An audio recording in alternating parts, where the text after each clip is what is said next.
$600 billion বিশ্ববাজার। এখনই সময় প্রযুক্তির ট্রেনে চড়ার, কারণ বাংলাদেশ সেমিকন্ডাক্টর শিল্পে খেলতে চায় বড় খেলা। বাংলাদেশ বিনিয়োগ উন্নয়ন কর্তৃপক্ষ বিডা এবং বেজার চেয়ারম্যান আশিস চৌধুরী জানালেন, বিশ্ববাজার ধরতে সেমিকন্ডাক্টর শিল্পে বাড়তি নজর দিচ্ছে সরকার। সম্প্রতি ফরেন সার্ভিস একাডেমিতে এক সংবাদ সম্মেলনে জাতীয় সেমিকন্ডাক্টর টাস্ক ফোর্সের 23টি সুপারিশ জমা দেওয়া হয় প্রধান উপদেষ্টার কাছে। এই সুপারিশে রয়েছে চিপ ডিজাইন, টেস্টিং ও প্যাকেজিং, দক্ষ জনবল তৈরি, আন্তর্জাতিক অংশীদারিত্ব এবং সেমিকন্ডাক্টর ফান্ড গঠন। LME সার্টিফাইড বিশ্বসেরা কপারে তৈরি ওয়ালটন কেবলস, যা আপনার স্থাপনাকে রাখবে সব সময় নিরাপদ। সরকারের লক্ষ্য প্রতি বছর কয়েক হাজার দক্ষ ইঞ্জিনিয়ার তৈরি করা এবং 5 বছরে দেশের সেমিকন্ডাক্টর খাতে $1 বিলিয়ন বিনিয়োগ আনা।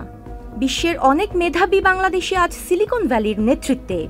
এখন যদি সরকার, একাডেমিয়া, ব্যবসায়ী এবং প্রবাসী এক হয়ে কাজ করে, তবে বাংলাদেশে হতে পারে দক্ষিণ এশিয়ার পরবর্তী সেমিকন্ডাক্টর হাব।